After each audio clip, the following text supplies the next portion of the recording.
Hi guys, good afternoon. Welcome to Moneycontrol. I'm Karunya Rao and this is Manisha Gupta and dressed in a nice golden yellow. Green. And today, of course, as indicated, we will be talking about gold prices. It's not only been a bumper month, all of November for gold, but even this past week, very good returns. Oh, well, yes. And you know, when you look at the markets yesterday, it was the biggest one-day gain in 5 months that gold has put out. So, yes, everywhere that you look, if you want to chart more appreciation for gold, it's done it all there. So, trading at a 3-month highs, and the low on 3rd of November was $18 per ounce. So, from that to less than a month, we're looking at $16 an ounce. So, it has been a $2 of a jump up in a matter of a month. That's the kind of buying that we've seen come back into the markets. So, whether it's physical buying, central bank buying, investment buying, ETF buying, you name it, and it's there. But can it generate more value from these levels? Because I'm sure a lot of people are like me who just keep thinking about investing in gold but never actually get to do it, and then they see that the prices have shot up.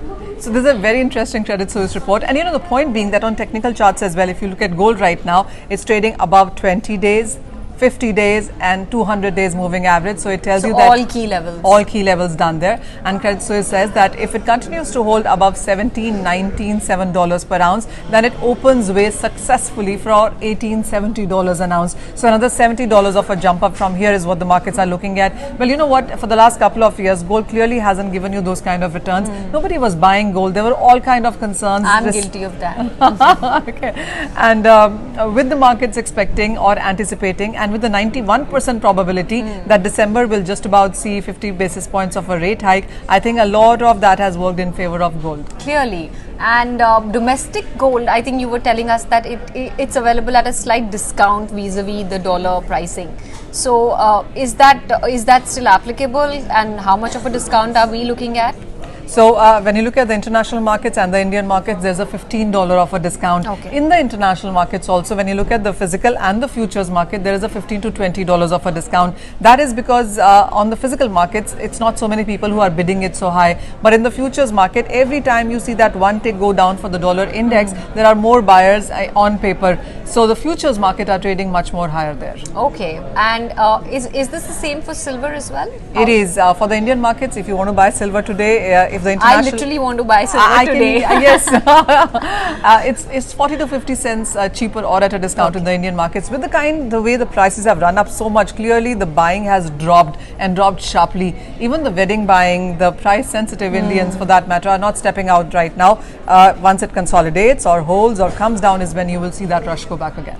But it's also because wedding buying typically happens few months in advance, yes. right? Those who are getting married now in the peak season have already bought. So when do you see demand picking up? Are traders, are shopkeepers, etc. expecting anything? So the demand is still on. The rush is not there right now. So if you had 10 customers sitting in a shop, I think right now it's 1 or 2. But the buying is still on, and it's happening on a low ticket size as well. But the expectation is that once you start hitting towards December, the holiday season, the NRIs start coming into India, that would be a big rush as well. And they also buy gold in India and then go back. Yeah. So the second half of December is when they're expecting the buying in the Indian markets to pick up yet again. That's interesting, because second half of December is typically very low and very mellow for equity markets. So let's see if there is actually a meaningful pickup in precious metals. But of course, since you're here and since we would definitely like to touch upon what OPEC meet holds. So tell us, how is crude faring ahead of that, and what should we expect on Sunday?